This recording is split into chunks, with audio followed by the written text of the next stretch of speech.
when you are doing the artwork that you make, do you show in a gallery? You leave it on. It looks good. No, no, yeah. No, I don't. I mean, I don't. I'm not a very good artist. But I love being out there, and I don't like doing it here around Vail because too close to home. And even though it's beautiful, I find that if I'm far away, Maggie's family's really creative, and so if we're in Europe or in Italy or somewhere, I'll paint. And but I'm not that great. I mean, but I really enjoy it. I mean, the brain damage. You watch John and Terry Moyers do 3 or 4 or 5 paintings a day sometimes, Right. and for me to do 2, you get them back at the cabin, and that night you pull them out and you look at them and you're like, half bad. But when you look at what they do, Yeah. it's like, wow, just to respond, they're looking at color and value, edges, and obviously composition. But I've watched John and Terry. We were at the falls in Banff, at Banff's, by the Banff Springs Hotel, the Bow River Falls there, where Rungus did some great paintings and whatnot. And so we're set up, Maggie, the 4 of us, there's nobody around. It's the fall. It's probably the first week of October. Not a soul there. And we set up, so we're painting away. And all of a sudden, like 2 or 3 buses show up, and there's like 200 tourists, or Japanese or Oriental tourists that frequent Banff so much. When they're just all over you, checking out what you're doing and looking. They're very nice, but I could not, I couldn't do it. And I watched John and Terry, and actually Maggie just stayed the course and did it too. But they just worked right through it. Nothing bothered them, They'd answer a question every once in a while. They do whatever, but it didn't faze them. And it just blows my mind to see that. And I think with them, I'm sure, Matt Smith and Bill Anton and Ralph Oberg and all these artists, Len Shamil, painting from life for them is, and John and Terry said this to me, it's like a professional golfer practicing putting. I mean, it keeps you fresh and in tune for when you're in the studio, and it's not that they don't matter, but it keeps you really in touch. So when John and Terry go to Hawaii or France or wherever they go, art is their life, and they can't turn it off. Yeah, no. Well, that's why they go. They're going to paint. Just a different set of circumstances and excitement.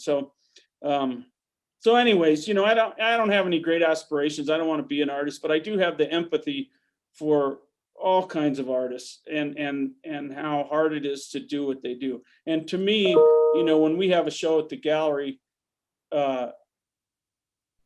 success is selling out the show, which isn't that easy to do always. Yeah. And so you're always. That's a high level of success that you put on yourself. Yeah. I think to sell out a show. I mean, to me, that's not success. That's I don't even know what you would say it. I mean, there's a bit of luck in a weird way, but it's at the extreme end of the spectrum, because it doesn't always happen. I mean, sometimes you have artists you can do it with on a regular basis, but to me, I don't know. I think success for me is if the artists are pleased. Yeah, no, you're right. I mean, I don't have that as an end all, but I mean, if you sell out a show, which doesn't happen very often, it never did. I mean, with Jim Reynolds, we'd have 18 pieces in a show, we'd sell 17 of them, or 16 of them. He was happy. And it actually, back to that point, Jim did something I've never seen. So our first major show with them, we'd been selling landscapes for a few years, and he said, okay, I want to have a major show with you 18 months from now. And I said, okay. And he said, I want to do half Westerns and half landscape. I said, great. So about 3 months in, he calls me, said, show's off. I said, okay, well, why? He said, these Westerns are terrible. My heart's not in it. I just can't do it. And I said, well, Jim, that's fine. I said, I'm totally fine with that.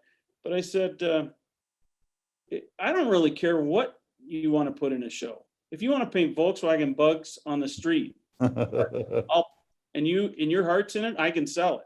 If you want to paint nudes, still lifes, landscapes, I don't care. So it isn't about, I don't look at Jim Reynolds and see Western. I see a great creator. And if you're passionate about something, I'll do my damnedest to try to sell it. And so he thought about it and called me back and said, yeah, I'm gonna do all landscapes. So that first show we had 18 pieces, and we sold, I think 16 of them we sold, and they were pretty pricey, but they were pretty big. So they probably averaged 35 grand or 40 grand. And it was a draw, fixed price draw, and it was very successful in everyone's eyes. It was at the 4th of July, and Jim, was just over the moon about everything. That the morning after the show, he came into the gallery, and the crew was there. I think we were a crew of it was Maggie and I, maybe 8 others. And he gave every employee a check for $1,000.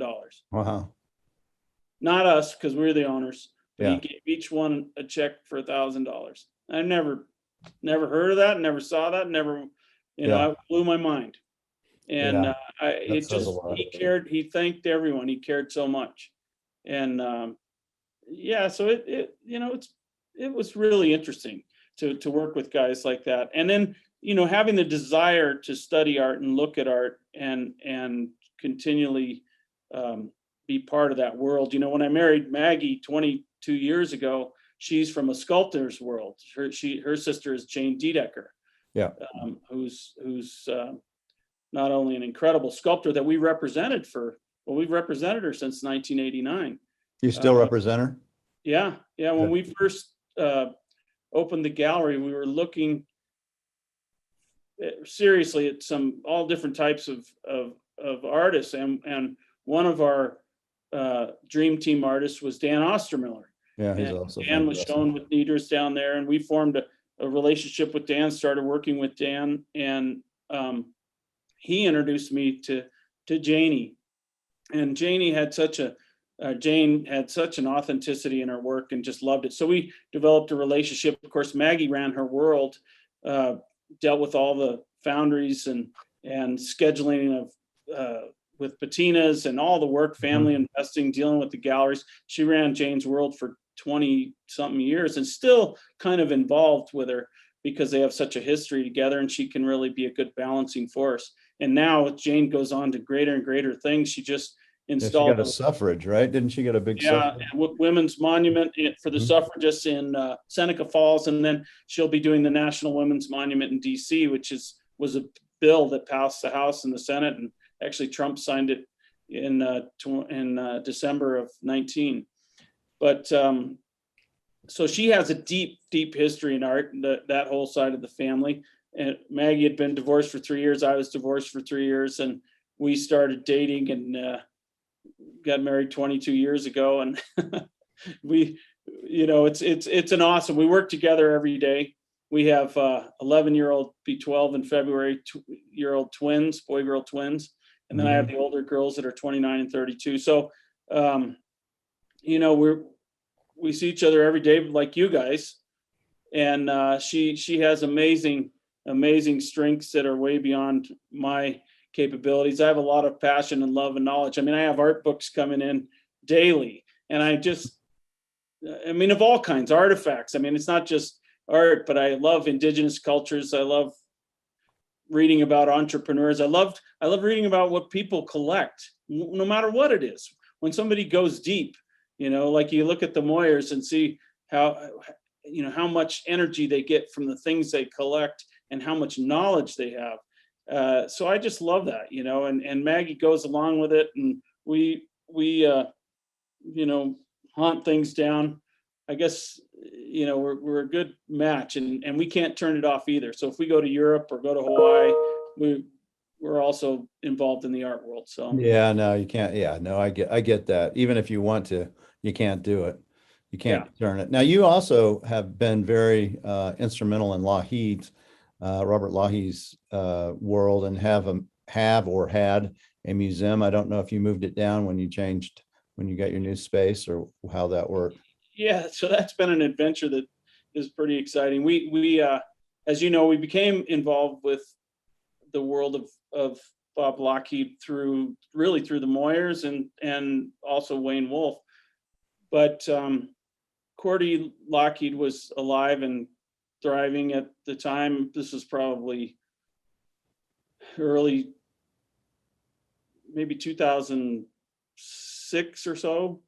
And John and Terry said, Cordy Lougheed has this amazing estate and collection of Bob's work, and she just doesn't know what to do with it, and we should go over and see her. And so I said, sure, I'd love, of course I love Lougheed's work and love to go see it. And in a weird way, one of the first things that, as partners, we came down to New Mexico in 1989, the Duncans and us, and we stayed at Fenn Gallery as guests of Nidra's. We stayed in the gallery there in, what do they call it, Little India, or whatever. There's a neat part with a grand piano and a hot tub in the Yeah. And I've never been invited to that, so I can't say. Nidra was awesome. We stayed there, and of course Ray had been a client of hers for years, and Sally too. And so we were walking through the galleries, and she's had a couple Lougheeds hanging, and so we were looking at those, and Ray said, well, do you have any others? And she said, oh yeah, I've got several. And she said, well, let me pull them out. So she pulled a couple other majors out, and one of them was a big snow scene of a cowboy riding through the gate, crossbars. And Ray said, damn, I'd buy that painting, but I lost it in a divorce. No way I can do it. And it was a painting he had owned when he got divorced years before. But what was cool is that, so that night we go to dinner in Santa Fe. We walk down and have dinner somewhere. And when we came back, Nidra, this is such a classy move. Nidra had the crew rehang all of the art in the where we were staying with Lougheed's, all with little picture lights on them, all throughout the place. I mean, it was so cool. And he bought a few more, and we had a great time. And, there's so many dealers over the years that were so giving to me. We weren't a threat because we were up here, and, we really have tried to befriend so many of you great dealers. You gave me one of the great pieces of advice when we acquired the Lougheed estate about the website and whatnot, and domain name and things. So, but Nidra was great that way too. In our early years, we would go down and share business practices and what you're reading and what you're doing. And she was just really awesome that way, and always has been an open book. If business is good, she says it's good. If it's tough, she says it's tough. She's been awesome. And I think Dustin, who's kind of carrying the torch down there for her as well, has always been very open about things. But, look at all the great dealers. I mean, I had dinner a few times in New York with the Irish Bannerman. Yeah. He was an interesting guy. And just so many. The Shriver Gallery probably had one of the classiest shows I ever remember, which was, they did a show once a year in Taos, the Shriver Gallery. And at the time, I really got to enjoy it. It was owned by the Harrisons. They bought it from the Shrivers. And but they carried on the tradition. So they would have a group show, all new art from all the gallery artists once a year in August. 3 or 4 pieces per artist, everybody. And they wouldn't show anyone the work. They would rehang the gallery, close it down, rehang the whole gallery. From noon to 2, they had a preview, and from 5 to 7, you could buy. And you were not invited to that opening unless you were expected to buy. You were not filler. You weren't there to, and I mean, you were really expected to buy. And all the clientele of theirs would come and they would buy. And then they would take the whole crew, all the artists and their families, and all the collectors that were invited to the Sagebrush for dinner. And if you bought that artist's work, you could sit with them. So it was really That's cool. I like that. That's a cute idea. It was awesome. And Taos was different then. Everybody who went to Santa Fe in the collecting world who loved art had to make a pilgrimage to Taos to see the galleries. So there were a lot of good galleries, and the internet changed that and killed that, because all of a sudden you could get online, see what was there or wasn't there, and people started talking themselves out of making the trip. I mean, Taos is still a wonderful community, but doesn't have quite that. Although with the Cow Sharp and all the things going on, they're giving it a much greater reason to become a force in the art world again. How has the internet affected you for what you do? You know, I mean, it's a necessary part of the world today. I mean, I still am all about relationships. You know, I want to see the artists, I want to see their families, I want to see the collectors. But I see what's happening everywhere, and obviously we're part of it too, where you know, with online sales, many galleries today have an opening, it's online, they get people that come in, but really they're selling all this art without a relationship. It's just stuff, you know. It's and a lot of the people buying are just consuming. It's almost a competition, you know. And so that's, I think just personally you have to get over that. But I still love coming in every day and visiting with people, whether they're going to buy or not. I mean, I don't care. You know, I mean, I just want interested people that will spread the word. And just like what you're doing, you've done an amazing job down there. You have a huge place.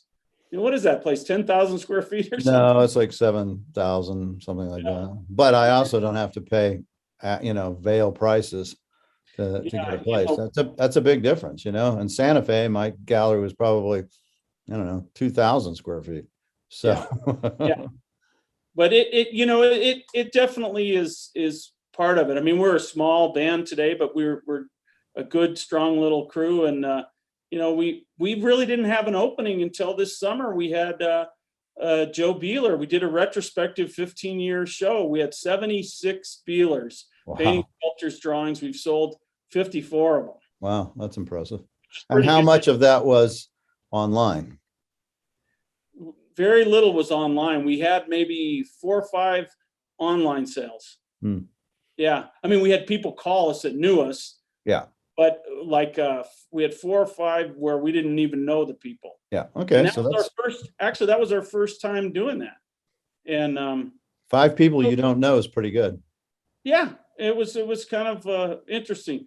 So, you know, that was our first kickoff, and we sourced 6 different estates for that body of work, and we got to cherry pick a lot of it. And of course, a bunch of that came from our partners, the Duncan's collection was a big force too. But Jody Beeler, we still work with Jody. Jody, you know, still has a lot of great work and a lot of lifetime castings of Joe's, and he's awesome to deal with. And so, you know, the changing the internet side is the future, but it's, I don't know, I find it really enjoyable to be in front of people every day and to visit with them. Obviously, with the pandemic, you know, the good thing is it's not like people are lined up to come in the gallery, so they're few and farther between, and you get time to visit. And when it was all masked up, we did what you have to do, and now it's somewhat eased up here, but you know, it's a different world. How do you see the CAs changed? I mean, they've bounced around a bit from, you know, when they're in Phoenix. Now I guess they're at the stock show in Texas. Yeah. You know, it's funny because I think about it all the time, and I've heard every story. I mean, I've heard every story from every side, maybe not from the guys that are all members now, but I've heard, you know, I still represent Gordon Snido. Gordon's in his mid-80s, still creating every day. Herb Minery, he's in his mid-80s every day. Bob Pummel, he's in his mid-80s, creating every day. These guys, but they dealt with some of the sides of the CA, good, bad, and indifferent. But so I've heard it all, and I've formed my own kind of, it's just a personal history, but I really know it when I'm, you know, Harvey Johnson, Bud Johnson, you know, all these guys, and Gary Niblett and Monica, you know, the Nebekers, all those, I definitely have a good grasp. I mean, Tom Watson, who was the manager forever, when we hosted the CAs at the Diamond Tail, we always tried to make it incredibly special. I mean, really something different for them, that it wasn't the normal trail ride, because a lot of the trail rides were, for the most part, they were, out on ranches that weren't, they might roll out the carpet a little bit, but they weren't pouring Silver Oak wine and Right. chasing buffalo around. But so we tried to really take care of the artists and honor them, because we put them all on a pedestal. And the way I think it's changed, they set the gold standard for shows in the beginning. They were it. When they started at the Cowboy Hall, there was no such thing. I mean, there weren't galleries everywhere. Ginger Renner had Palm Springs. There wasn't, Forrest Fenn wasn't in Santa Fe. There wasn't anything going on in Santa Fe. Don Blair wasn't there yet. There wasn't, there might have been Total Arts or Taos Art Gallery maybe was there. And Bill Moyers was a huge force in the 60s with those guys in Taos. But there weren't galleries in Jackson Hole. There weren't galleries in Vail. There weren't, there wasn't an art scene. There were in New York and LA, but it wasn't an easy way to make a living. So what people forget is that those four guys started an organization not for financial gain. They started it for like-minded camaraderie, and that maybe they'd sell some art. And when the show started becoming more popular, where people were racing to paintings and sculptures, and they started the drawbox system to level out the playing field, it also became the gold standard. And then when they moved back to Phoenix for all those reasons, or moved to Phoenix for all those reasons, they really became a force. I mean, you stay at the Ritz and there were Bentleys and Mercedes and Rolls Royce parked out there, and the collectors came, the people came. Well, NAWA spun off of right about the same time when they moved to Phoenix. Then Dean Krakel and the artists started NAWA, and that became a strong show. And what's amazing to me is that artists like Bob Lougheed, Tom Lovell, Clymer, those guys it was okay to show at NAWA and at CA. So as life goes on, what has changed is that you and I know that we love all the museums, but if you really analyze it, the museums have become the art dealers. They're the galleries now. Who wouldn't want to be in a museum show? But if you analyze the market, there are many artists that are giving 80, 90, sometimes 100% of their work to these nonprofit institutions to sell for profit. Yeah. So what that has done to the CA is that the CA has become fractured in their commitments, because they might be in 5 or 6 shows, 7 shows. And back in the day with Tom Lovell, Lougheed, all these guys, Beeler, they would hold back throughout the year what they thought was some of their strongest work, not just for the market, but for their peers to see. And they would put that work and all eggs kind of in one basket in the CA show. I mean, they would still show Trailside was a force back then. Hughesburg's was a force. There were more and more galleries had developed, but the collectors would show up. I remember the excitement of the door opening and going in to see the show. You couldn't see it on the internet. I mean, they kind of had a rule that you weren't allowed to shop. An artist was not allowed to shop the work around to collectors before the show. Well, now what you see is everybody's on Facebook and Instagram. They all get worried about 2 weeks before the show, and they start, and this is with every show, they start leaking out the work that's coming up, so they hopefully keep people excited to buy. But where I'm going with this whole thing is that it's not their fault, but the commitments have fractured not only the reason for everyone to go to the show, because you can see it online now, but also there's so many museum shows all over the country that it's impossible to paint at a high or sculpt at a highest level for one thing. And so the work is always competent. It's always great work, but you're not, if you're allowed to put 7 pieces in and you got 4 in there, what does that tell you? You know, and it's just the, Joe Beeler said it well, that maybe it should have lasted 40 years. And what he meant by that wasn't that the organization should cease, but he saw the writing on the wall that with fractured commitments, it's much more important to be ambassadors for the brand and the history, the legacy of the brand, the CA brand, and be an ambassador wherever you show. And maybe the annual show isn't as necessary. And maybe the scope of it broadens out to all different types of creators, men and women, into a different modernized brand. I mean, I doubt that will happen in my lifetime, but I think that it's just, the world has changed and they haven't, and they're awesome. I love what all of them do, but the challenges of trying to compete at a high level, is tough, and especially when you're showing in multiple shows in Texas, in Arizona, and California, and Indianapolis, all over the place. I mean, you may or may not know this, but I was a consultant hired by the Calgary Stampede a few years ago to put together. They wanted the finest Western show in North America to honor the 1919 100th anniversary of the Victory Stampede, where Right. Charlie Russell showed 24 of his paintings and sold them. So I got to work with the awesome people at the Calgary Stampede, just amazing.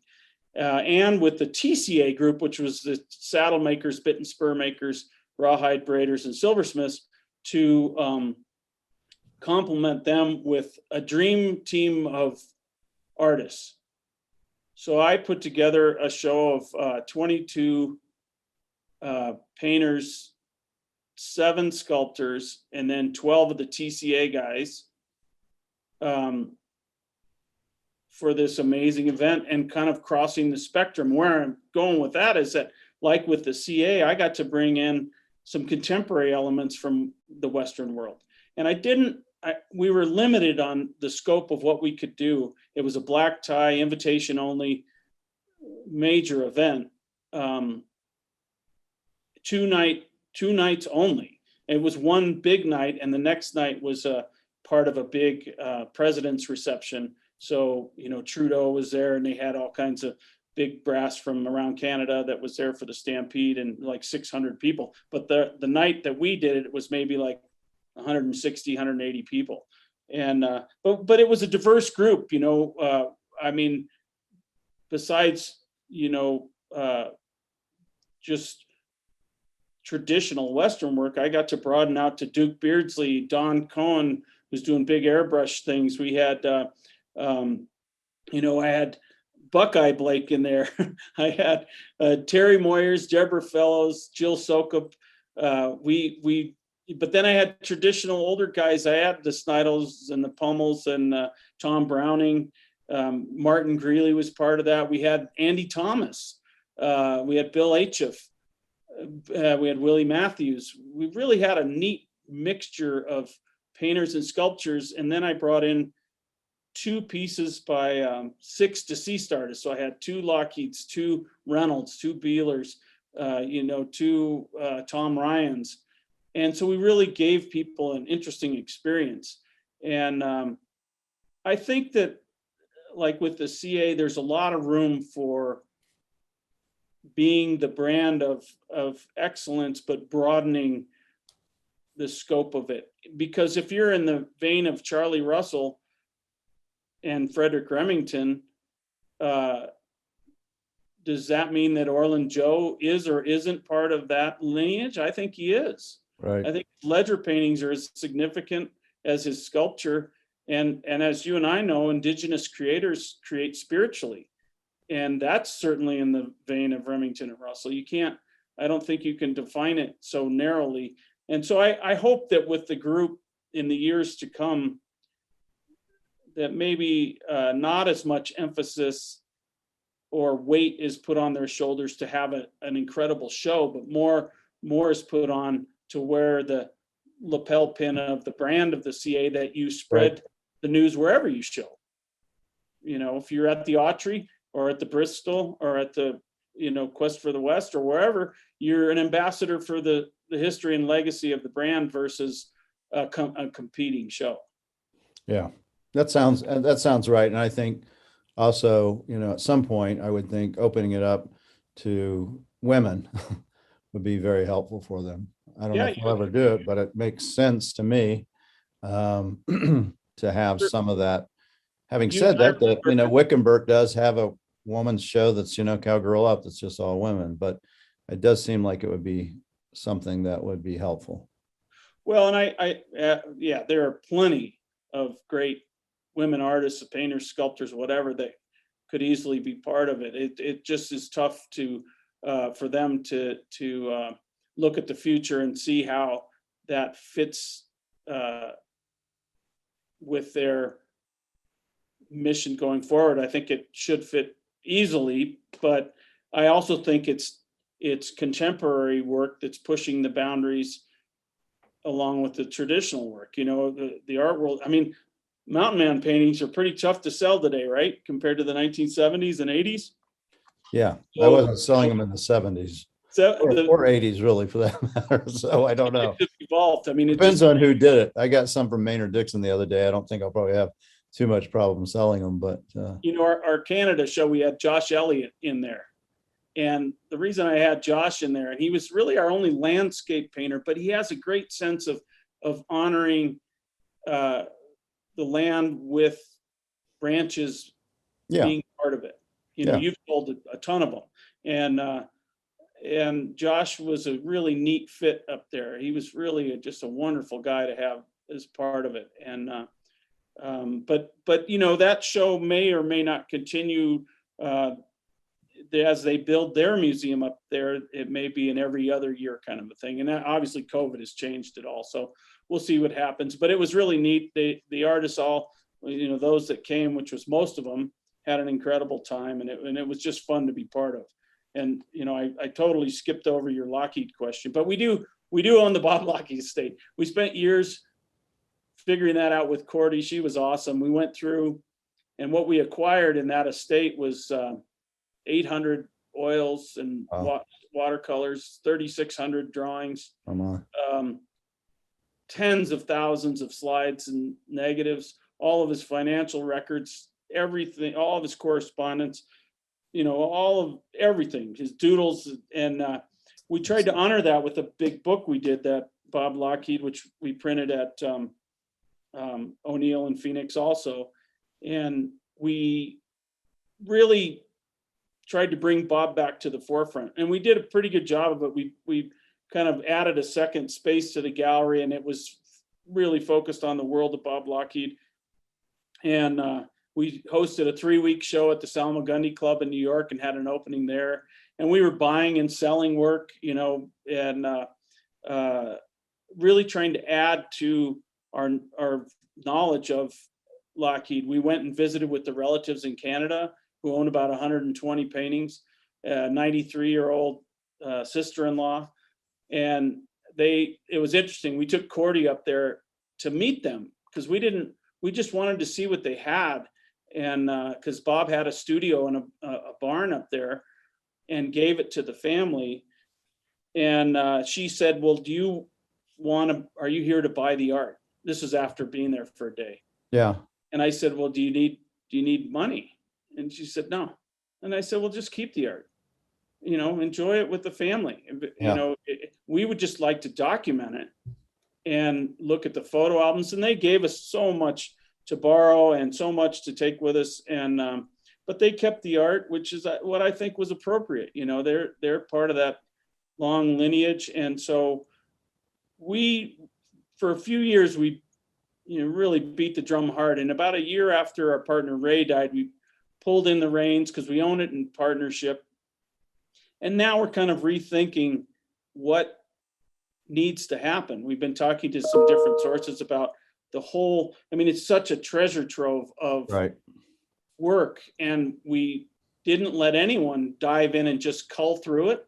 So we really brought out collections of things without just selling the cream. We sold a vast mixture, and because he was such a defining moment for I mean, look at, he schooled Wayne Wolf and Randy Dutra, the Moyers, so many artists that Bob, Ned Jacob and Wilson Hurley and all these guys, that they valued his critique as much as they did his tutelage and friendship.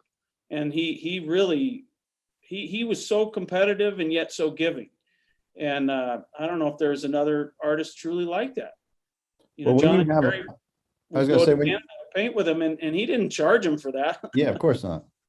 So when you have a big collection like that, and now you're getting older, and you have to figure out what to do with it, right? I mean, that's. Yeah, so we've really been looking hard at what makes sense, and reaching out to a few different entities to see if there's a level of interest to have the whole collection go somewhere. Whether or not that's going to happen, or I hate to see it just pieced off and go to auction or something over time. I mean, we are the custodians of it. And Cordy Lougheed obviously passed a few years ago. She died also, I think, in 2010. But the estate's still there in Santa Fe, and it's a magical world. I mean, I've dreamt of a Lougheed Institute where artists could go and study and create, but that might be a bigger animal than what Maggie and I are up for. But right now, so everything is pretty much contained, and everything's archived, and we've worked hard. We had a really great time interviewing artists like Ken Riley, who Ken and Bob lived near each other in Westport, Connecticut. All those illustrators, Lovell was back there, and Clymer, all those guys were there. And Bob was really the first one to move west. He was the first guy. He went to Santa Fe. Clymers came out. They thought that was too rustic. They ended up in Jackson Hole, which was amazing. But then the flood comes, I mean, Lovell and Terpning and Riley and, everybody, Crowley and McCarthy, they all start to come out after Bob. Harvey Johnson. It was just amazing how many artists headed to Santa Fe, Tucson, and out west. And Bob was really a good instigator of that. And he and Bettina Steinke, and he had such strong convictions in art that you couldn't really go toe to toe with him. And that caused him some troubles. I actually, wonder had he lived longer. So he was born in 1910. He died in 82. But had he lived longer, if he would have burned a lot of bridges. He was pretty fired up about his convictions in art, whether it was CA or NAWA. And I don't know if it would have done him well, grumpy and older. But he sure left a legacy. So let me just kind of finish up with where you see our business going. So you've been doing this for what, 38 years now, almost 40 years? Yep.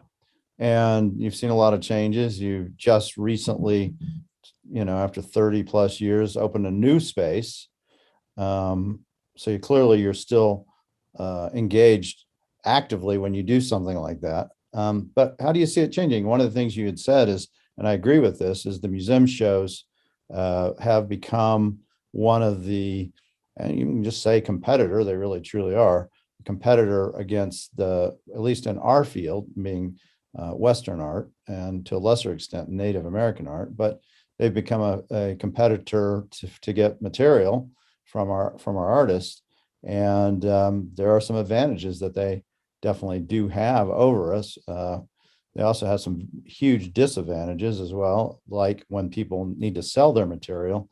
I always find it interesting that it's easy to sell it. They buy it and they're paying, the price, the sticker price. But when they want to go sell it, there's, the museums we don't sell art, other than at the shows. So you'll need to take it somewhere else. And I think clients don't realize this sometimes, that they, when you build a relationship with a gallerist, they also help you when you need the help to sell things that have come through your hands.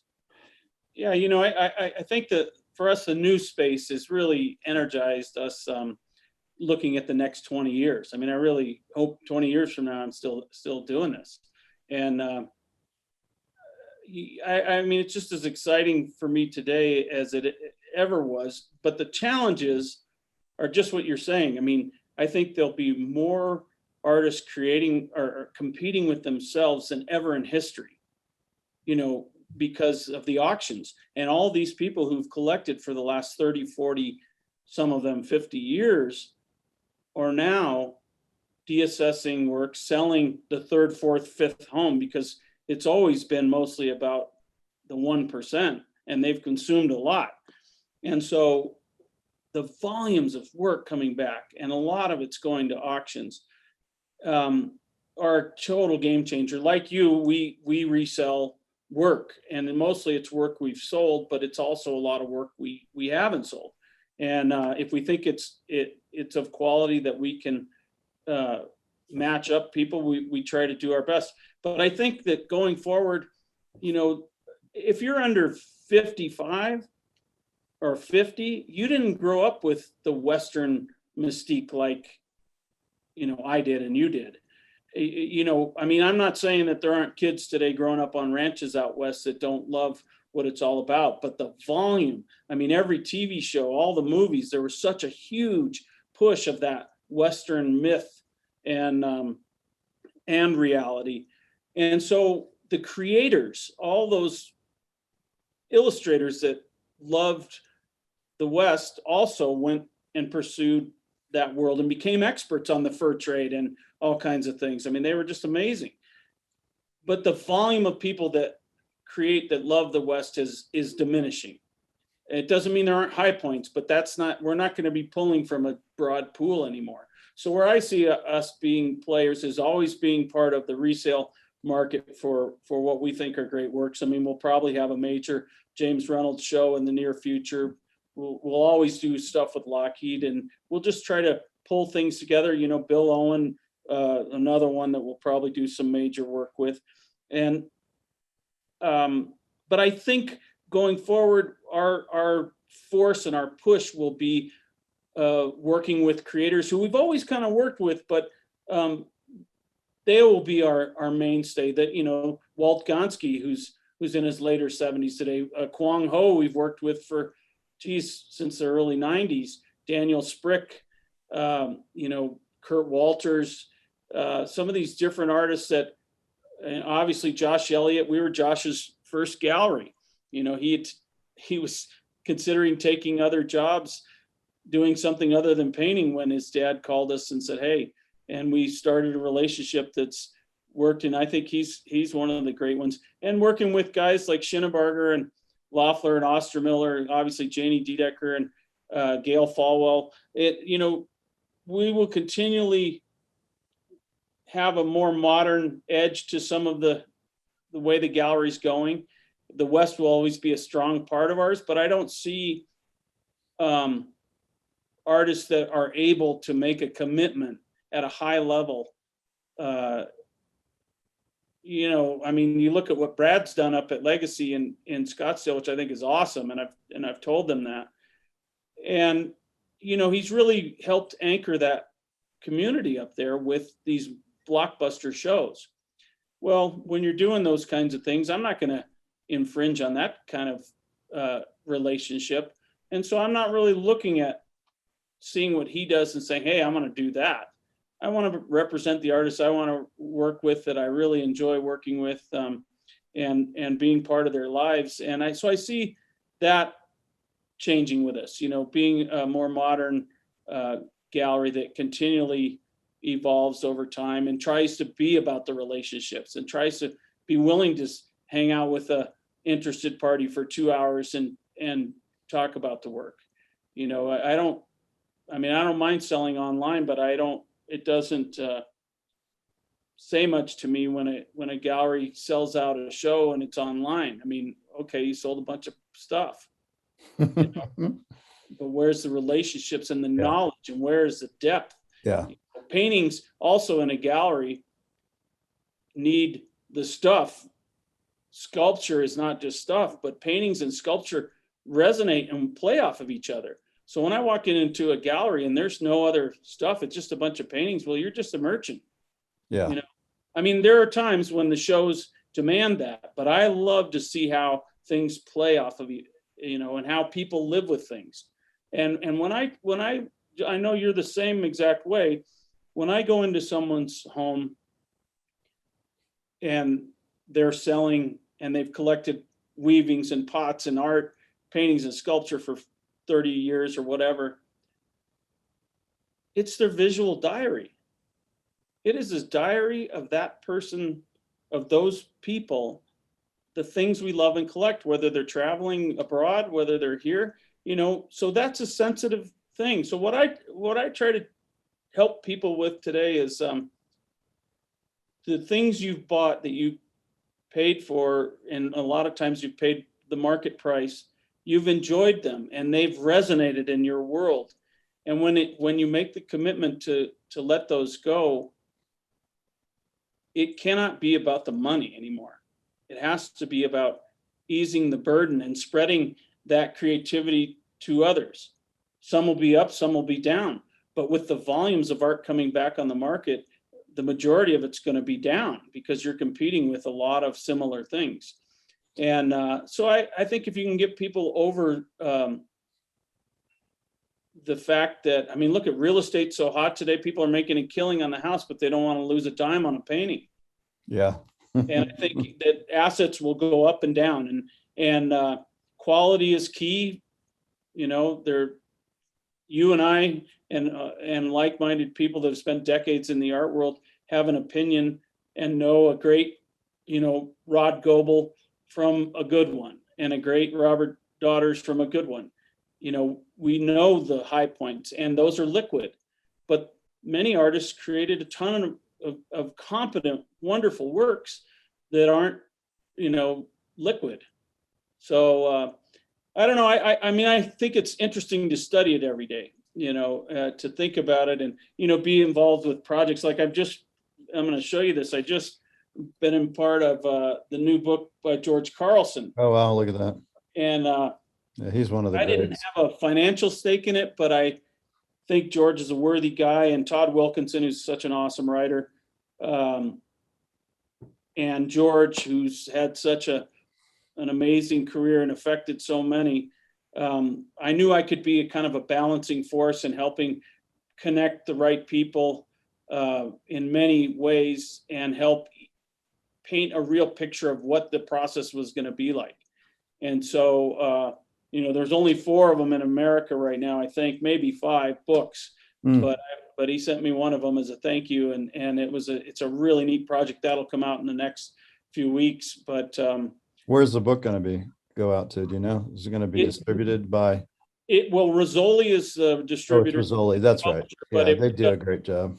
Some other major funding sources to make it happen. So, and George will really enjoy. He's doing a limited edition version that is really cool. And it, look at a guy who's affected so many and has set the mark for so many by, George isn't looking at what's hot. He's looking at where his passions are and what excites him. So, I think most good artists are doing that, really. I mean, if I look at all the people you represent and I represent, I don't really think, they're aware of the market, they're aware of what's going on, but it's not what's driving their artistic creativity. They create what they want to create and what moves them. And it's like a writer going, oh, vampire books are big now, I'm going to write about that. Well, if you do that, you've lost. I mean, you've just lost everything. You've lost the book projects we've done over the years. We've done maybe 6 or so books. We did, most of them were with Don Hedgepeth involved. Yeah. Some Western books that we didn't even sell. We printed 100 copies in leather, 100 in paper, and they were given to people who would care. And those were printed in Denver. But we've, the Lougheed book and the Joe Beeler book both won the Western Heritage Award. We've done our books under the Diamond Tail Press, which was Diamond Tail Ranch, was the Duncan Ranch. And so the book projects have been really fun to be part of. They're a headache, but being through enough of them, and you've been through them, you at least, it's not, they're not money makers ever. If you go into it for that reason, you're going to be disappointed. But Yeah, that's for sure. really can be a great affirmation of a career and an enjoyable time for. Well, and also leaving something. I think this is really important in our profession, and a lot of dealers fall short on this, is that they don't leave a body of knowledge. They don't do the books, they don't do whatever videos, whatever it is. I think we do have an obligation to document what we do and why we do it. This podcast is one of those things, but books are very, very important. And so my hat is off for you for, upholding your end of the stick, which I think is a big part of it. I really do. And, your passion for artists is clear. I mean, it comes through loud and clear. And having a father that was a creative human being also it was a gift for you. Well, don't you think, well, thank you. Don't you think the, podcast, like the podcast you've been doing, 10, 11 years or something? It feels like it, but no, it's really only been four. Four. Yeah. I mean, I probably watched most of them, but I think it's a great gift to us all. And I think the visual, digital, legacies are important. And I recorded several conversations, hours, maybe 20 hours of conversations with Don Hedgepeth, not for broadcasting, but because I wanted to remember what the knowledge that guy had. I think he crossed the barriers with so many things that is rare in the art world. You should publish them. And well, when I drive now, if I'm driving to Durango and it's 5-hour drive, I put Don on and we talked about everything. So it's really interesting to kind of reflect on that and remember. And as these artists, I mean, so many artists, when we worked with Ken Riley up until he was 95, till I sent him an art book maybe 4 months before he passed away on Edward Seago, the British artist. And he read the whole thing and he said, I'm still trying. I'm still trying right up to the end, and to me, it's all of these artists have their passions, and how can I nurture those passions without it seeming like that's the intention? It's through actual care, but yet if Ken wants to read about an artist he hasn't spent much time knowing about, then great, I'll do it. It's really an enjoyable path that we're on, and there are fewer and farther of us now than there were, but well, I think that's one of the issues that how do we keep young people engaged to be a Bill Rey, to want to dedicate their life toward this.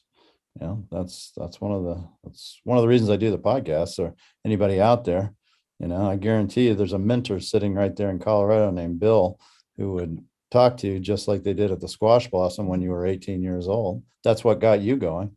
Yeah. They let me be part of that family and encouraged it. And of course, Ray Duncan and Sally were huge mentoring forces in life and business and everything. And their children, which are my age, and to see how they've evolved in business, it's just a wonderful, I'm very lucky and thankful to be doing what I'm doing. And Maggie going hand in hand down this lane, she understands intimately the art world. And so to have someone that really knows, not only is a good business mind, but is an incredible base of knowledge to bounce things off of is really fun. I mean, it really doesn't feel like work, but we're always thinking you can't turn it off, Yeah. Though I try to, by 8:00, I do turn it off. Yeah. Whether my wife wants to or not, it's like, okay, we have to turn it off. Yeah. You have to do other things besides be completely engulfed in work. And as much as we love this, as much as we enjoy it, there is still a work component. I mean, you don't get all those paintings bought, sold, shipped out, returned without having to do the hard work as well. That's been a joy moving to Edwards. We were about a mile from our home. We live in the Sarantee Valley. Nice. So it's easy. So we don't have to be, we actually close on Sundays now in Vail Village. We never close. Yeah, we just started doing that with the pandemic. We said no more Sundays. Yeah. And with having 11-year-old twins, we got a lot of other stuff going on. So I'm sure. It's exciting, and we all go down the road together. I mean, look at Kwang Ho. He's 57, I guess, and he has a 8-month-old little baby, and so his world has changed. Yeah. But that's wonderful. I mean, it all ebbs and flows, and just like you've had artists that have come and gone, and you try not to burn the bridge, and sometimes life changes, and you're working with them again, and it just keeps it really exciting and interesting, and how lucky are we? Pretty damn lucky. Pretty lucky. I want you to wear that shirt for the rest of the day in the gallery, would you? I mean, look at that. One of one. It says, for those who are not watching it, he put my logo and it says Medicine Man Gallery on his shirt, which is a first, and quite wonderful that you did that. I'm a big fan of everything you do, and I'm really lucky to be in your fold. So thank you for having me on. Well, I appreciate that. Well, you know who I thought of you need to get on, just because the guy's amazing, is Jody Beeler. Oh yeah. Sometime, some way, he's the funniest guy in the world, and his knowledge of just a different side of the art world is wonderful. He's just he's my age, and he lives in Sedona, and he's got a lot of balls in the air, but he has seen a completely different side of the art world that just blows your mind. Well, that's one of the reasons I love doing these, is that I learn stuff and I see things from a different angle that I would have. And I guess the angle I see most in line with mine is when I talk to other dealers, but sometimes I'm shocked and surprised, and I always learn something. And that's why I'll keep doing them as long as I can do them. Maybe I'll make 10 years. 10 years. You know how long that is? 10 years to do podcasts? Oh my God. You're gonna be doing 20 years. No. Yeah, no. I'll know when I'm done. I think we're up to about 170 podcasts. How about writing your books? Yeah, those two. You got to stay busy. So it can't all be your creativity. I think comes with your gallery and your own painting. For me, it's this project and writing, fiction books is fun, and occasionally photography. That's awesome.